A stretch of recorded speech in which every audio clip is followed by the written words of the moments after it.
15장 20절부터 읽겠습니다. 블레셋 사람의 때에 삼손이 이스라엘 사사로 20년 동안 지냈더라. 삼손이 가사에 가서 거기서 한 기생을 보고 그에게로 들어갔더니 가사 사람들에게 삼손이 왔다고 알려짐에 그들이 곧 그를 애워싸고 밤새도록 성문에 매복하고 밤새도록 조용히 하며 이르기를 새벽이 되거든 그를 죽이라 하였더라. 삼손이 밤중까지 누워있다가 그 밤중에 일어나 성 문짝들과 두 문설주와 문 빗장을 빼어가지고 그들을 모두 어깨에 메고 헤브론 앞산 꼭대기로 가니라. 아멘. 여러분들 혹시 그 에스키모인들이 늑대를 잡는 방법에 대해서 한번 들어보셨는지 모르겠습니다. 이 에스키모인들이 이제 늑대를 잡을 때 사용하는 방법 중에 하나가 뭐냐면요, 이 칼에다가 이제 그 동물의 피를 잔뜩 묻혀서 얼린다고 합니다. 그러면은 그 칼에 피를 묻은 피가 이제 얼었죠. 그거를 이제 들판에다 이렇게 꽂아두면요, 그 피 냄새를 맡은 늑대가 이렇게 칼을 이렇게 꽂아놓으면요, 들판에다 꽂아놓으면은 피 냄새를 맡고 이제 늑대가 다가오기 시작한다고 합니다. 그래서 늑대가 다가와서는 이 얼어붙어 있는 피를 이제 혀로 핥으면서 살살 녹이면서 그 피의 맛을 이제 느끼기 시작한다고 합니다. 근데 이 늑대가 이렇게 얼어붙은 칼에 이제 피를 점점 핥다 보면은 자기의 혀가 베어서 그 피가 칼에 묻게 되는데, 그것이 자기의 혀에서 나오는 피인 줄을 모르고 계속 핥다가 피가 이제 뒤범벅이 되면서 피가 너무너무 과다 출혈이 돼서 죽게 되면서 이제 늑대를 잡게 되는 그런 방법이 있다고 합니다. 그러니까 이 칼에 묻은 피를 계속 탐닉을 하면서, 그것을 먹으려고 탐닉을 하면서 자기의 혀에서 나오는 피인 줄도 모르고 그것을 계속 먹기 위해서 칼을 핥다가 결국 죽음에 이르게 되는 그런 일들이 이 늑대를 잡는 방법 중에 하나라고 합니다. 피를 먹는 것에 탐닉하여서 스스로 죽어가는 것조차도 알지 못하는 상태에 있는 모습, 그것이 어쩌면은 이 시대를 살아가고 있는 많은 사람들의 모습이기도 하고, 그리고 사사기에 나와 있는 삼손의 모습이기도 합니다.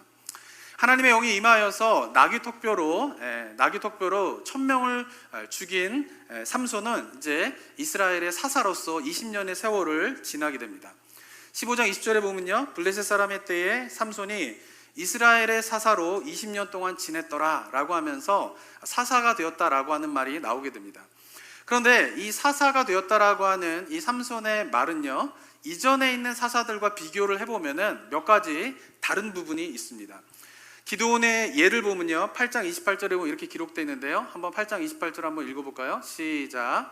미디안이 이스라엘 자손 앞에 복종하여 다시는 그 머리를 들지 못하였으므로 기드온이 사는 40년 동안 그 땅이 평온하였더라. 네, 기드온 때까지는, 기드온이 사사가 되었을 때 일어난 일이 뭐냐면은 미디안 사람들이 이스라엘을 지배하고 있었는데 그들의 지배로부터 벗어나서 미디안이 이제 이스라엘에 복종하게 되었다라고 하는 말이 나오게 됩니다. 그런데 삼손의 이야기를 보면은 블레셋이 복종하게 되었다, 또는 이스라엘이 블레셋의 지배로부터 벗어나게 되었다라고 하는 말이 담겨져 있지 않습니다. 그 말은 무슨 말이냐 하면은 삼손이 사사가 되어서 20년 동안 사사로서의 삶을 살아가고 있는데 여전히 이스라엘은 블레셋의 지배 아래서 살고 있었다라고 하는 것입니다. 블레셋의 지배 가운데에서 20년 동안 살아가면서 삼손은 뭐예요? 사사로서의 삶을 살아가고 있다라고 이야기를 하고 있는 것입니다. 그리고 기드온 8장 28절에 보면은 기드온이 사사로 있는 동안에 이스라엘 백성들이 평온한 가운데 있었다, 이런 표현이 담겨져 있습니다. 그런데 삼손이 사사로 지내는 20년 동안에는 평온한 가운데 있었다라고 하는 표현이 빠져 있습니다. 그 말은 무슨 말이냐면 삼손이 사사로서 20년 동안 이스라엘을 다스리고 있는데 여전히 블레셋의 지배 아래에 있고, 그리고 그 블레셋의 지배 아래에 있는 것이 전혀 불편함을 느끼지 못하는 가운데에 이스라엘 백성들이 살아가고 있다라고 하는 것입니다. 이스라엘이 블레셋의 지배로부터 불편함을 느끼지 못하지만, 그러나 그 불편함을 느끼지 못한다 하더라도 그들이 참 평온을 느낀 것은 아니었던 것입니다. 왜냐하면 참 평온은 오직 여호와의 날개 그늘 아래에서만 누릴 수 있기 때문에 그런 것입니다. 블레셋 지배하에서 이스라엘은 별 불편함을 느끼지 못했지만, 그러나 이스라엘은 평온함을 누리는 것도 아니었다라고 하는 것이 삼손의 시대 가운데에 이스라엘 백성들이 경험한 내용인 것입니다. 저는 어쩌면 우리의 삶도 마찬가지가 아닐까라고 하는 생각을 하게 됩니다. 과거에 비해서요, 과학기술이 발달하게 되면서 우리가 참 여러 가지 편리한 생활을 하고 있습니다. 여러 가지 불편한 것들이 사라지는 생활을 하고 있습니다. 그러나 착각하지 말아야 할 것은 뭐냐면 그렇게 불편함이 사라진 것이 평온함을 누리고 있는 것은 아니다라고 하는 것입니다. 블레셋의 지배 아래에서 별 불편함을 느끼지 못했던 이스라엘 백성들에게 참 평온함, 참 샬롬이 없었던 것처럼 어쩌면 이 시대를 살아가고 있는 많은 사람들은 이 시대 가운데에 그렇게 과거에 비해서 불편함을 느끼며 살아가고 있지는 않지만 그러나 여호와 하나님이 중심이 되었을 때만 누리게 되는 샬롬, 참 평안함도 누리지 못하고 살아가고 있는 모습이 우리들의 모습은 아닌지 돌아봐야 한다라고 하는 것입니다. 사랑하는 성도 여러분, 삼손이 다스리는 시대가 어떤 시대입니까? 사사가 다스리지만 샬롬이 없는 사사의 시대를 삼손의 시대가 겪고 있는 모습이다라고 하는 것을 우리가 기억해야 할 것입니다. 삼손은 이스라엘을 20년 동안 사사로 지냈지만 샬롬이 없었던 이유는 무엇 때문이냐면 바로 삼손이 하나님의 뜻을 이루며 살아가지 못했기 때문에 그렇습니다. 삼손은요, 하나님의 뜻을 이루며 살아가지 못할 뿐만 아니라 오히려 점점 더 상태가 영적으로 악화되고 있는 모습을 오늘 본문에서도 보여주고 있습니다. 사사기에 나타난 삼손의 이야기를 보면요, 같은 패턴으로 시작하게 됩니다. 14장 1절을 보면요, 이렇게 기록되어 있는데요, 삼손이 딥나에 내려가서 거기서 블레셋 사람의 딸들 중에서 한 여자를 보고, 삼손의 이야기가 14장에 어떻게 시작합니까? 한 여자를 보았다라는 것을 시작합니다. 15장 1절에서는 또 어떻게 시작합니까? 얼마 후 밀 거둘 때에 삼손이 염소 새끼를 가지고 그의 아내에게로 찾아가서 이르되, 여자에게 찾아가는 것으로 15장의 사건이 일어나고 있습니다. 그리고 오늘 16장 1절에서 또 어떻게 기록되어 있습니까? 한번 16장 1절을 읽어보겠습니다. 시작. 삼손이 가사에 가서 거기서 한 기생을 보고 그에게로 들어갔더니. 네, 삼손의 이야기는요 14장, 15장, 16장에 걸쳐가지고 언제나 시작이 어떻습니까? 자기 눈에 보기에 좋은 여자에게 다가갔다라는 것으로 시작하고 있는 것입니다. 그래도 14장, 15장에서는 블레셋 여인이지만 그래도 그 여인에게 다가갔던 이유는 결혼을 위하여서 그 여인에게 다가갔던 것입니다. 그런데 16장에서는요, 삼손이 왜 여자에게 다가가고 있습니까? 결혼이 목적이 아니에요. 한 기생을 보고, 이것은 뭐냐면은 매춘녀를 의미하는 것입니다. 성적인 탐닉을 위하여서 기생과 매춘녀와 하룻밤을 보내기 위해서 가사에 있는 기생의 집에 들어가게 되었다라고 하는 것으로 16장 1절이 시작하고 있는 것입니다. 눈에 보이는 것을 쫓아서 살아가던 삼손은 전혀 달라진 것이 없고 오히려 지금은 자신의 욕망에 더 탐닉하면서 그 삶으로 들어가고 있는 모습이 바로 16장에서의 삼손의 모습인 것입니다. 마치 에스키모의 그 늑대처럼 그 자신의 그 욕망을 탐닉하다가 자신이 죽어가는 줄도 모르고 그냥 생애를 마쳐버리는 모습이 바로 삼손의 사사기에서의 모습이다라고 하는 것입니다. 자, 삼손이 들어간 기생의 집은요, 가사라고 하는 곳에 있습니다. 이 가사는요, 블레셋의 수도입니다. 딥나에서 블레셋 사람들과 한바탕 전쟁을 치룬 삼손이 블레셋 수도에 있는, 그것도 가사에 있는 기생의 집에 들어갔다라고 하는 것이죠. 이 소식이 블레셋 사람들에게 쫙 퍼지게 되면서 이 딥나에서 당한 삼손에게 복수하기 위하여서 이 블레셋 사람들은 밤새 매복을 하게 됩니다. 그리고는 새벽이 되었을 때 삼손을 죽이고자 계획을 짜게 됩니다. 2절과 3절을 한번 다시 한번 보면요, 이렇게 기록되어 있는데요, 2절 3절 한번 읽어보겠습니다. 시작.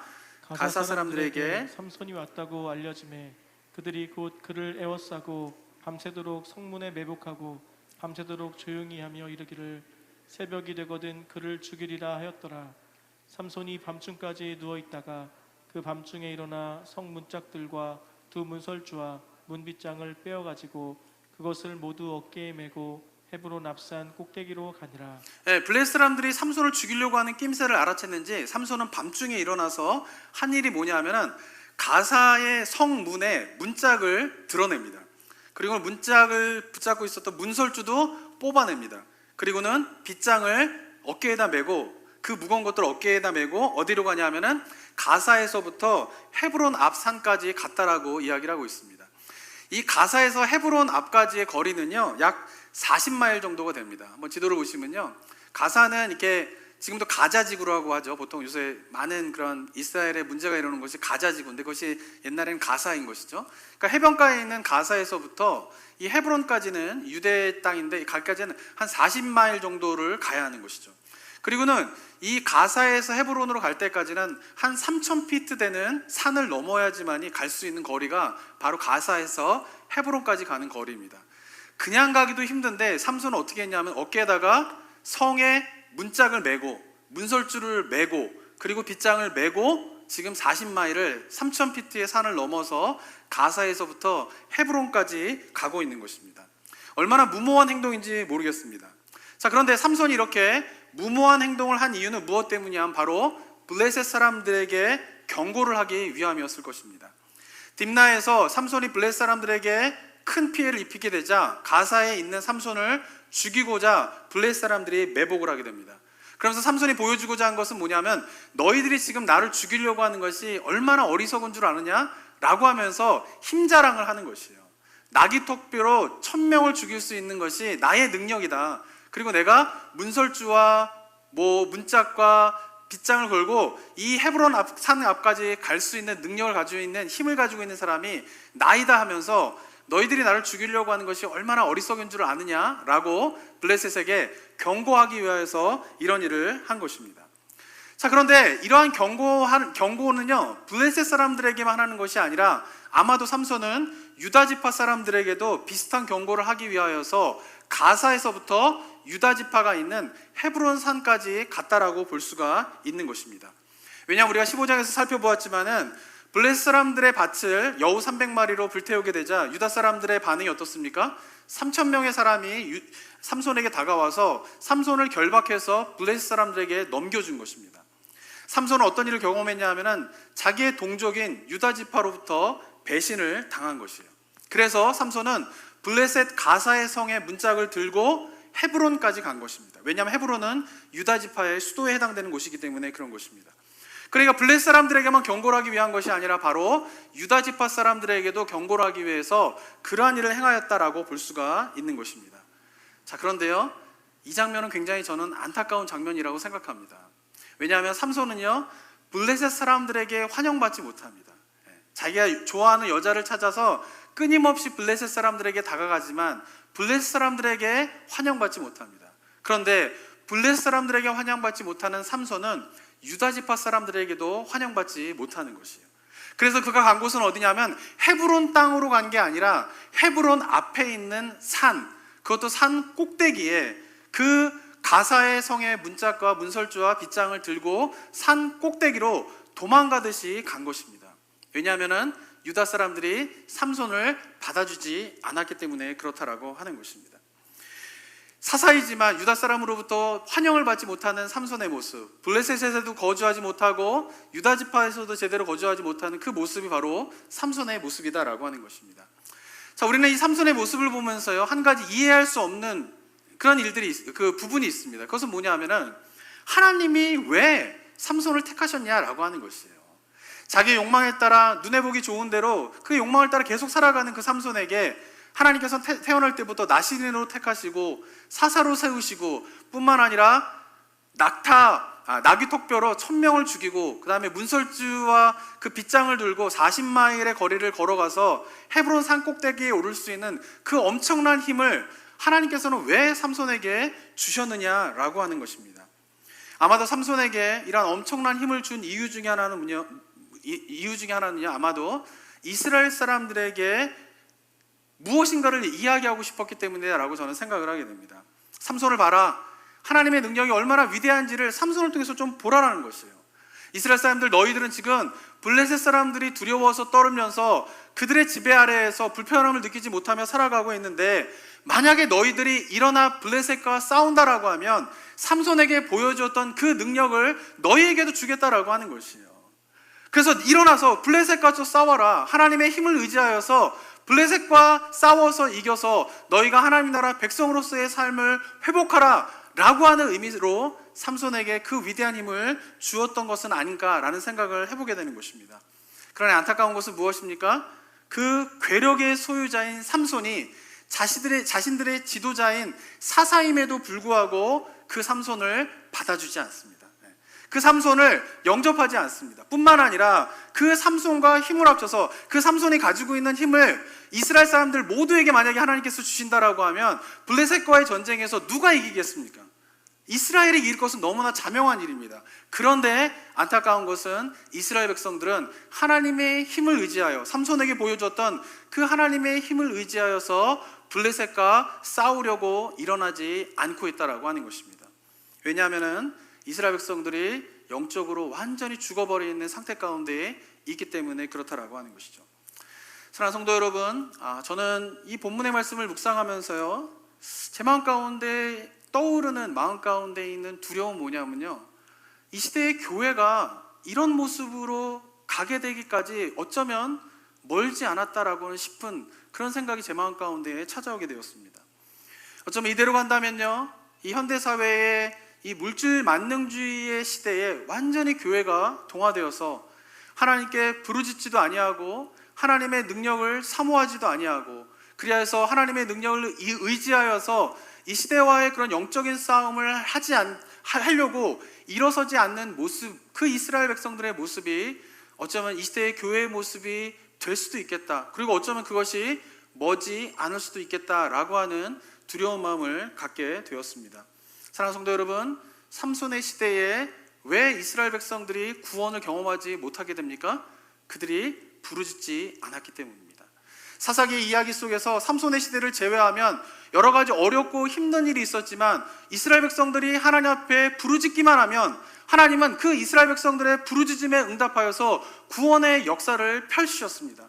그러나 삼손의 시대에 하나님의 구원의 역사를 경험하지 못했던 이유는 무엇 때문이냐면 바로 그들이 블레셋과 완전히 동화되어서 하나님께 부르짖지 않았기 때문에 바로 하나님의 구원을 경험하지 못했다라고 하는 것입니다. 저는 이 시대의 교회가 해야 할 일이 무엇인가가 자명하다라고 생각합니다. 그것은 뭐냐면 부르짖어야 합니다. 우리가 하나님의 구원을 부르짖어야 되고요, 그리고 이 시대의 영적으로 얼마나 어둠 가운데 있는가에 대한 탄식의 목소리를 높여서 하나님께 부르짖어야 할 때가 바로 우리가 살고 있는 시대인 것입니다. 그러나 안타까운 것은 얼마나 그리스도인들이 깨어서 하나님 앞에 하나님의 구원을, 그리고 이 시대의 영적인 어두움에 대한 탄식의 목소리를 가지고 부르짖고 있는가라고 생각할 때 확신보다는 의구심이 더 많이 드는 게 우리가 살고 있는 영적인 모습이 아닌가라고 하는 생각을 해보게 됩니다. 사랑하는 성도 여러분, 코로나 바이러스로 우리가 예배당에 모여서 함께 부르짖지는 못하고 있습니다. 그러나 저는 바라기는 우리 성도님들이 각 가정에서 어쩌면 혼자 굉장히 많은 시간을 보내고 있지 않습니까? 예전보다 사람들을 덜 만나게 되고 예전보다 여러 가지 일들에서 벗어나서 개인적으로 시간들을 굉장히 많이 가지고 있지 않습니까? 그 시간을 통하여서 바라기는 우리 성도님들의 영혼 가운데에 하나님의 구원에 대한 부르짖음이 회복되어지는 은혜가 있게 되기를 소망합니다. 예전에는 예배당에 와서 우리가 힘써 부르짖었다라고 하면 이제는 각 가정에서 우리 각자가 하나님을 만나는 개인적인 은밀한 시간 속에서 하나님께 하나님의 구원에 대한 부르짖음을, 이 땅의 영적인 어둠에 대한 탄식의 목소리를 높이면서 하나님께 부르짖게 되는 은혜가 회복되어지기를 주님의 이름으로 축원합니다.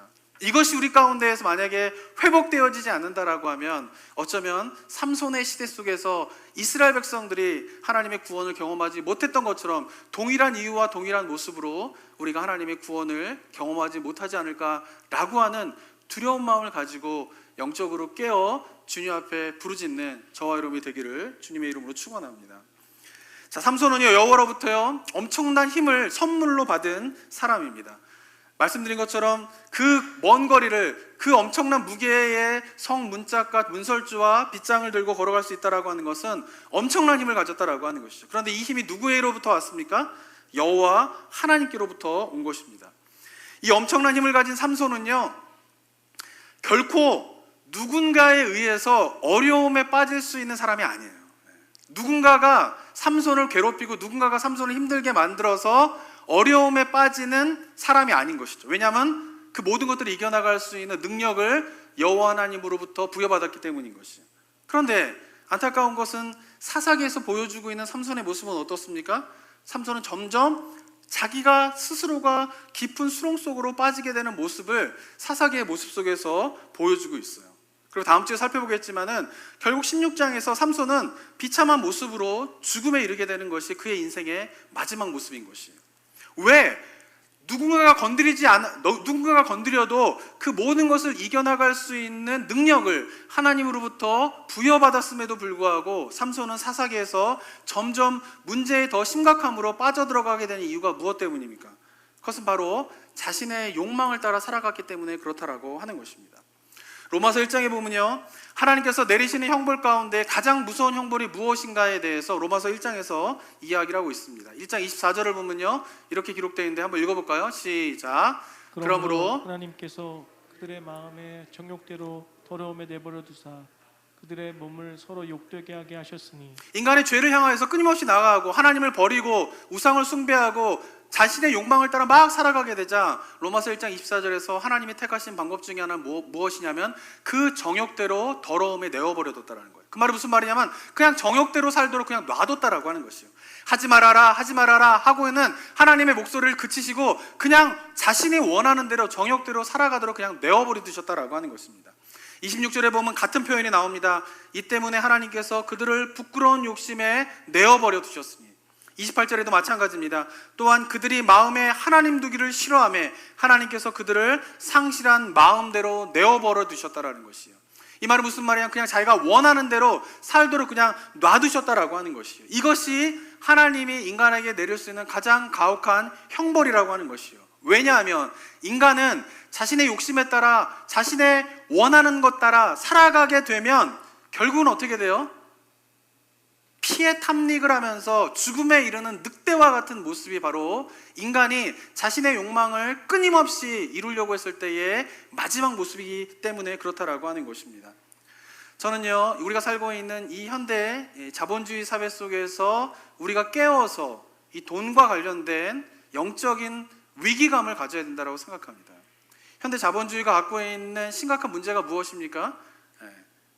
인간이 갖고 있는 욕망을요, 끊임없이 성취하도록 부추기는 데 있다라고 하는 것이에요. 현대 자본주의 사회는요, 인간이 원하는 것을요, 끊임없이 얻어내도록 어떤 일을 벌이고 있어요? 생산의 과잉을 만들어내고 있어요. 우리가 만들어내고 있는 물건들과 이런 것들을 보면요, 따지고 보면요, 어떻습니까? 필요한 것 이상으로 엄청난 생산을 만들어내고 있어요. 필요 없는데도 만들어내요. 왜냐하면 그래야 경제가 돌아가기 때문에 그런 것이죠. 그런데 필요한 것 이상으로 생산의 과잉이 일어나게 된 것은 뭐냐 하면은 자연에 대해서 인간이 너무나 무례해졌다라고 하는 것이에요. 인간의 과욕이 결국은 자연을 훼손하게 되고 그 자연의 훼손으로 말미암아 지금 우리가 어떤 일을 겪고 있는 것이요? 인류의 생존에 위기를 느끼고 있는 것이 바로 우리가 살고 있는 현재의 모습이다라고 하는 것이에요. 이 자본주의를 살아가고 있으면서 현대 사람들이, 미국에 있는 사람들이, 한국에 있는 사람들이 겪는 가장 심각한 영적인 문제는 뭐냐 하면은 자기가 이미 충분하게 가졌는데 자신은 부족하다고 생각을 해요. 배울 만큼 배웠는데도 자기는 부족하다고 생각을 해요. 뭐 돈을 가질 만큼 가졌고 물건을 가질 만큼 가졌고 자기가 경험할 것을 경험했는데 이 자본주의 사회에서 갖고 있는 사람들의 큰 착각은 뭐냐 부족하다고 생각하는 거예요. 그리고 그 부족함을 이루기 위하여서 경제가 끊임없이 돌아가고 있는 것이 바로 자본주의의 모습이다라고 하는 것입니다. 어느 회사의 로고처럼 just do it 하라는 것이에요. 그냥 하고 싶은 걸 하라는 것이에요. 그것이 이 시대에 갖고 있는 사람들의 최고의 가치로 살아가고 있는 것이 현대인들의 모습이다라고 하는 것입니다. 인간이 느끼는 대로 행하고 원하는 대로 그 모든 것들을 행하며 나아갈 때에 그 결과가 무엇입니까? 그것은 바로 파멸인 것이에요. 삼손의 이야기가 보여주고 있는 것이 바로 그렇다라고 하는 것이죠. 그런 의미에서 어쩌면 우리가 지금 코로나 바이러스로 말미암아 인간이 하고자 하는 것을 못하고 있잖아요. 우리가 원하는 것을, 이 땅에 사람들이 하고 싶은 것을 못하고 있잖아요. 어쩌면 이 시간이 영적으로는 굉장히 축복의 시간이 될 수 있을 거라고 저는 생각을 합니다. 물론 생활하는 게 어렵고 불편하고 여러 가지 어려움들이 있습니다. 그러나 그리스도인들은 이런 시대 속에서 한번 눈을 들어서 깨달아야 할 것은 무엇이냐면은 인간이 원하는 대로 지난 100년 동안 살아온 거예요. 온 세상은.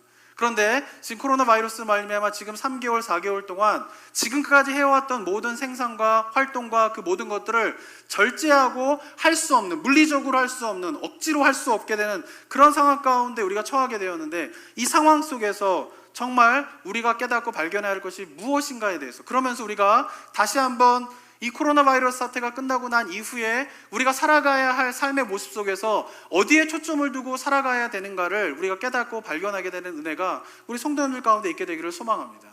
하나님 분명히 제가 얘기하지만 이 코로나 바이러스는 하나님이 우리에게 무슨 심판을 하기 위해서 내려주신 전염병은 아닙니다.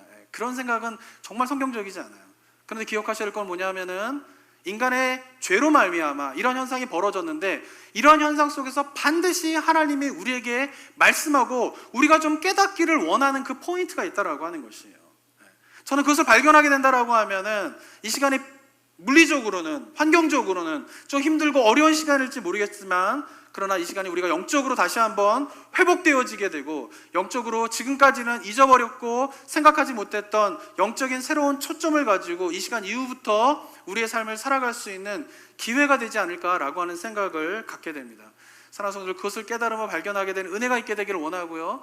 그리고 우리가 우리의 욕심을 따라 인간이 살아가게 될 때에 얼마나 비참한 결과를 맞이할 수 있는가를 깨달으면서 이 땅을 위하여서 끊임없이 욕심을 이루며 살아가고자 하는 인간의 죄성의 모습을 위하여서 함께 탄식하며 주님 앞에 기도하는 그런 기도의 시간이 우리 성도들의 개인적인 시간 속에서 풍성하게 일어나게 되기를 주님의 이름으로 축원합니다. 삼손은 누구도 경험하지 못한 하나님의 놀라운 은혜를 경험했습니다. 그런데 삼손이 가지고 있던 착각이 있었어요. 그것은 뭐냐면 바로 하나님께서 나에게 이런 힘을 주셨구나 라고 하는 생각을 하지 못하고, 내가 이런 힘을 갖게 되었기 때문에 이제 내 인생은 아무런 문제가 없게 되었어, 이제 나는 내가 원하는 대로 살 거야 라고 하는 착각을 삼손이 갖게 되었다라고 하는 것입니다. 근데 이러한 착각은 인생에서 성공한 사람들도 비슷하게 갖는 착각이기도 합니다. 인생에서 무엇인가 성취를 하게 되면요, 성공을 하게 되면요, 그것이 하나님의 은혜 가운데에서 그러한 일이 일어났다라고 하는 것을 깨달아야 하는데, 그것을 깨닫지 못하고 마치 자기가 잘나서 자기의 능력으로 그런 성취를 이루었다라고 생각하기 시작합니다. 그러면서 그렇게 이룬 성공과 성취를 하나님의 뜻을 이루기 위하여서 살아가는 도구로 사용하는 것이 아니라 바로 자신의 욕망을 이루기 위하여서 사용하는 도구로 전락시키는 경우가 많이 있다라고 하는 것이죠. 그래서 때때로는요, 성공은요, 더 많은 심각한 영적인 문제를 낳기도 한다라고 하는 것입니다. 뉴욕의 맨하튼의 리디머 철치를 담임했던 팀 켈러 목사님이 이런 말을 하셨습니다. 보시면요, 은혜 속에서 하나님은 우리의 약점과 실패까지도 우리를 위해서 사용하신다. 그러나 죄 안에서 우리는 하나님의 선물과 하나님이 주신 장점까지도 하나님을 거스르는 데 사용한다. 은혜 가운데 있으면은 우리의 역경과 실패를 하나님의 뜻을 이루는 도구로 사용되어지게 되지만, 그러나 인간이 죄 가운데 있을 때는 어떤 일까지 벌어지게 되냐면은 하나님의 선물과 하나님이 주신 장점까지도 그것을 하나님께서 주신 것임에도 불구하고 하나님을 거스르는 데 사용하는 것이 바로 인간의 죄된 모습이다라고 하는 것입니다. 삼손의 모습이 어떻습니까? 하나님의 은혜로 주어진 선물인 힘과 능력을 하나님의 뜻을 거스리고 자신의 욕망을 채우는 데에 사용하게 됩니다. 제가 지난 시간에도 말씀드렸지만 성경은 인간의 죄성이 얼마나 심각한지에 대해서 이야기를 하고 있어요. 특별히 삼손의 이야기 속에서 인간의 죄성이 얼마나 지독한가에 대해서 이야기를 하고 있어요. 하나님으로부터 큰 힘을 얻었는데 그 힘을 가지고, 하나님의 선물을 가지고, 하나님의 은혜를 가지고 하나님의 뜻을 거스릴 정도로 하나님의 뜻을 이루는 데 사용하는 것이 아니라 자신의 욕망을 이루는 데 하나님께서 주신 은혜와 선물을 사용할 정도로 인간의 죄성은 지독하다라고 하는 것입니다. 하나님의 능력을 받아서 나귀턱뼈로 1000명을 죽였지만 삼손은 하나님께서 그 힘을 왜 주셨는지를 깨닫지 못하게 됩니다. 그래서 뭐예요? 블레셋의 수도인 가사까지 갈 수 있었던 것이에요. 다른 것도 아닌, 지금 한번 딥나에서 블레셋과 갈등을 일으켰던 사람이 블레셋의 수도인 가사에 간 이유가 무엇 때문입니까? 기생을 만나기 위해서, 기생과 하룻밤을 보내기 위해서예요. 그런데 그렇게 기생과 하룻밤을 보내기 위해서 적진의 심장부인 수도인 가사까지 갈 수 있었던 이유가 무엇 때문입니까? 나귀 턱뼈로 1000명을 죽인 경험이 있기 때문에 그런 것이에요. 만약에 그 경험이 없었다라고 하면은 아마 수도인 가사까지 가지 못했을 수도 있어요. 그런데 나귀 턱뼈로 1000명을 죽일 수 있는 자신의 힘을 경험하게 되자 삼손의 마음 가운데에는 자신감이 생긴 것이에요. 덤빌 테면 덤벼봐. 너희들이 아무리 나를 공격한다 그래도 나에게는 엄청난 힘이 있어 라고 하는 자신감이 바로 적군의 심장부인 수도인 가사까지 가서 기생과 하룻밤을 보낼 수 있는 용기를 불러 일으켰다라고 하는 것입니다. 어떤 일이 벌어지고 있습니까? 하나님으로부터 받은 은혜를 가지고 자신의 욕망을 채우기 위하여서 블레셋의 수도인 가사까지 갈 수 있는 모습이 바로 삼손의 모습인 것입니다. 이것이 바로 인간이 갖고 있는 죄성의 지독함이고요. 그리고 더 중요한 것은 이 죄성이 바로 내 안에 있다는 것이에요. 이 죄성이 삼손 안에만 있는 것이 아니라 이 지독한 죄성이 하나님의 은혜도 다 무위로 만들어버리고 하나님의 은혜도 자기의 욕망을 채우는 도구로 전락시켜버릴 수 있는 이 지독한 죄성이 삼손에게만 있는 것이 아니라 내 안에도 있다라고 하는 것을 우리가 봐야 한다라고 하는 것이에요. 그래야 십자가가 보이기 시작하는 것이에요. 왜냐하면 아무리 노력을 해도 이 죄성은 해결되지가 않아요. 제가 지난 시간에 주설라 때도 말씀드렸지만요, 어쩌면 이 개신교가 지금 잃어버린 것은 수행의 가치를 잃어버렸죠. 보신 분들은 아시겠지만. 그렇지만 다른 종교의 수행을 저는 존중합니다. 그리고 기독교에도 그런 수행이 있어야 된다고 생각합니다. 그리고 그 수행을 통하여서 인간은 어느 정도 변화되어질 수 있다고 생각합니다. 그런데 문제는 뭐냐면요, 그 수행으로는 그 지독한 죄성을 떨쳐버릴 수 없다라고 하는 것이에요. 그래서 구원은 어디에만 있을 수밖에 없어요? 예수 그리스도의 십자가에만 있을 수밖에 없다라고 하는 것이 복음이고 그것이 성경의 가르침인 것입니다. 사랑하는 성도 여러분, 우리 가운데 얼마나 지독한 죄성이 있는가를 알아야 됩니다. 한번 수행을 겪어보세요. 지독한 그 죄성을 떨어버리기 위하여서 몸을 치고 자신의 모든 욕구를 절제하면서 그 종교적인 수행을 한번 지독하게 한번 겪어보시기 바랍니다. 그래도 깨닫게 되는 건 뭔지 아세요? 내 안에 죄성은 여전히 남아있다라고 하는 것이죠. 그런데 그 죄성을 이길 수 있는 방법은 누구밖에 없냐? 바로 예수 그리스도의 십자가의 보혈밖에 없는 것이에요.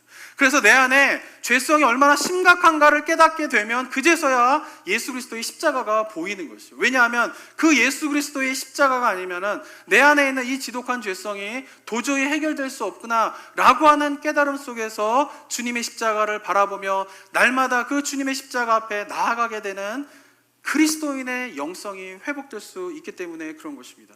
그래서 사도 바울은요, 고린도전서 15장 31절에서 이렇게 이야기를 합니다. 한번 읽어보겠습니다. 시작. 형제들아, 내가 그리스도 예수 우리 주 안에서 가진 바 너희에 대한 나의 자랑을 두고 단언하노니 나는 날마다 죽는다.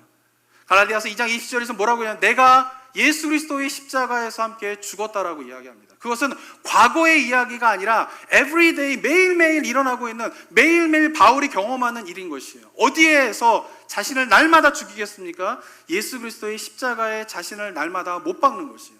예수 그리스도의 십자가에 날마다 자신을 못 박는다는 말이 무슨 말이겠습니까? 그것은 자신의 죄성을 매일매일 주님의 십자가에 못 박으면서 자신의 죄성을 죽이는 그 삶의 모습이 익숙해지고 그 삶의 모습이 일상이 되어지는 영성이 우리 가운데 회복되어지지 않는다라고 하면 우리는 어떤 일까지 저지를 수 있냐면 바로 하나님의 은혜를 경험하고 하나님께 주신 힘을 가지고 하나님의 뜻을 이루기 위한 것이 아니라 나의 뜻과 나의 욕망을 이루기 위하여서 그 하나님의 은혜와 하나님의 힘을 사용해버리는 삼손과 같은 모습이 바로 우리들의 모습이 될 수 있다라고 하는 것입니다.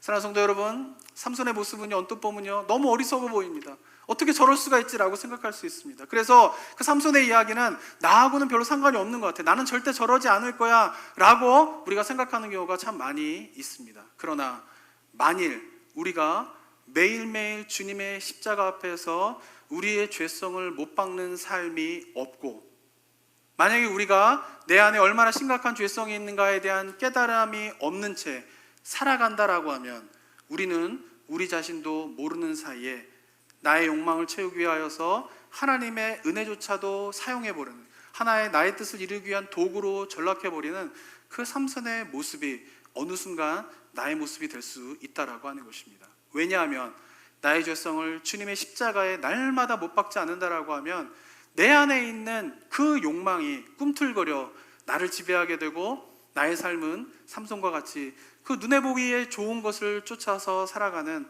욕망을 쫓아 살아가는 그 삶의 모습이 나의 모습이 될 수 있기 때문에 그런 것입니다. 삼손의 이야기를 보면요, 스스로가 스스로를 망가뜨리는 모습을 보고 있어요. 그 늑대의 이야기처럼 스스로가 스스로를 죽임으로 몰고 가는 모습이 바로 삼손의 모습인 것입니다. 그런데 돌아보면요, 우리의 삶들 가운데 제 삶을 돌아보면요, 여러 가지 문제가 있을 때마다 저도 불평하고 그러고 살아왔지만 가만히 살아온 날들을 돌아보면 느끼게 되는 것은 뭐냐면요, 내 삶 가운데 일어났던 수많은 문제의 원인은 다른 데 있지 않고 나에게 있었다라고 하는 것이, 내 안에서 그런 문제들을 스스로 일으키고 살아가고 있었다라고 하는 것을 깨닫게 됩니다. 아마도 주변에 있는 제가 사람들의 모습을 관찰해 보면요, 정말 외부의 요인으로 말미암아 정말 너무 이 사람은 잘못한 게 없는데 외부의 요인으로 말미암아 힘들게 살아가시는 분들도 물론 있지만, 많은 경우는요 그 삶의 문제를 다른 데 불평하면서 살아가고 있지만, 그러나 제가 보기에는 정작 그 삶의 문제를 일으키는 원인은 자신에게 있다라고 하는 사실을 보게 됩니다. 그런데 안타까운 것은 내가 내 안에 그런 문제가 있다라고 하는 사실을 깨달으면서 살아가는 사람은 많지 않다라고 하는 것이에요. 왜냐하면 내 안에 얼마나 심각한 죄성이 내 안에 있는가를 깨닫지 못하고 있기 때문에 그런 것입니다. 바라기는 저와 여러분이요, 날마다 나는 죽노라 라고 고백한 이 바울의 고백을 따라서 우리가 날마다 내 안에 얼마나 심각한 죄성이 있는가를 깨달으며 주님의 십자가 앞에 우리의 죄성을 날마다 못 박는 삶이 여러분의 일상이 되기를 원합니다. 어쩌면 우리가 묵상하는 시간 가운데에서요, 정말 묵상을 매일 하셔야 됩니다. 매일 하셔야 돼요. 매일 하셔야 돼요. 부탁드립니다. 그 묵상 시간 속에서 주님 앞에, 말씀 앞에 나의 죄성을 예수 그리스도의 십자가에 날마다 못 박는 그 기도의 고백들이 점점 깊어지고 그 부르짖음들이 점점 커져가게 될 때에 우리의 삶은 하나님의 은혜조차도 나의 욕망을 채우기 위해서 도구로 전락해버리는 그런 삶이 아니라, 나의 연약함과 실패도 하나님의 뜻을 이루기 위한, 하나님께서 영광을 돌리기 위한 도구로 사용되어지는 그 복된 삶이 저와 여러분의 삶이 될 줄을 믿습니다. 한 주간의 삶 가운데에서 여러 가지 환경적으로 어려움이 있지만요, 매일매일 주님 앞에 은밀한 가운데에 주님의 십자가 앞에 나아가는 저와 여러분이 되기를 소망합니다.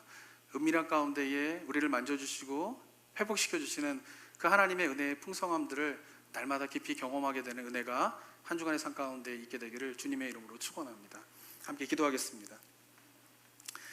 이 시간 기도하며 나아갈 때에 우리 삼손의 모습을 묵상하며 그 삼손의 모습이 나의 모습은 아닌지, 내가 살아가고 있는 삶의 모습은 아닌지 돌아보며 우리가 다시 한번 주님의 십자가를 바라보며 나아가는 우리 성도님들 되셨으면 좋겠습니다.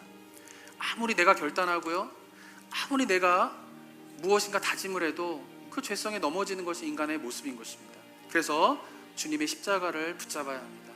한 번 붙잡아서 끝나는 것이 아니라 매일매일 붙잡으며 나아가야 합니다. 그럴 때에 어느 순간 내 영혼에 채워지는 것이 죄의 욕망이 아니라 예수 그리스도의 십자가의 은혜로 채워지는 그 경험을 하게 될 줄을 믿습니다. 그럴 때 비로소 우리가 복음 안에서 누리게 되는 샬롬, 참 평강을 맛보게 될 줄을 믿습니다. 그래서 사모하며 한 주간의 삶을, 앞으로의 삶을 의지하며 이 시간 잠시 기도하며 나아가도록 하겠습니다. 기도하겠습니다.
사랑과 은혜가 충만하신 하나님 아버지, 삼손의 모습이 다름 아닌 나의 모습임을 깨달을 수 있도록 인도하여 주시옵소서. 정말 내 안에 있는 원하는 것을 쫓아서 살아가는 그 결말이 어떻게 될지를 깨달으면서 내 안에서 정말 끊임없이 나를 넘어뜨리는 그 죄성의 심각성을 바라보며 우리가 하나님의 은혜, 그 십자가의 은혜를 날마다 구하고 의지하는 저희 모두가 될 수 있도록 인도하여 주시옵소서. 주님의 십자가를 붙잡고 주님 앞에 날마다 은밀한 가운데에 기도의 시간을 갖고 말씀 묵상의 시간을 갖는 것이 우리 성도님들의 삶에 익숙함이 되기를 원합니다. 낯선 시간이 아니라 정말 그 시간이 없으면은 안 되는 하루하루의 삶이 우리 성도님들의 삶이 될 수 있도록 인도하여 주시옵소서. 그래서 이 코로나 바이러스로 인하여서 모든 것이 멈춰져 있고 여러 가지 변화가 있는 이 시간들이 어쩌면 위기일 수도 있지만, 그러나 다시 한번 우리가 영적으로 주님 앞에 더 깊이 나아가게 되는 기회가 될 수 있도록 주님께서 우리 성도님들의 삶을 깨워주시고, 그 은밀한 가운데에서 주님 앞에 부르짖는 부르짖음의 소리가 높아지고 커져가는 우리 성도님들 될 수 있도록 주님 도와 주시옵소서. 그래서 하나님 앞에서 우리가 누려야 할 참 평강, 샬롬을 이 땅 가운데에서 누리며 살아가는 은혜가 우리 나성북부교회 성도님들 모두의 삶이 될 수 있도록 주님 도와 주시옵소서. 은혜 감사드립니다. 예수 그리스도의 이름으로 기도드립니다. 아멘.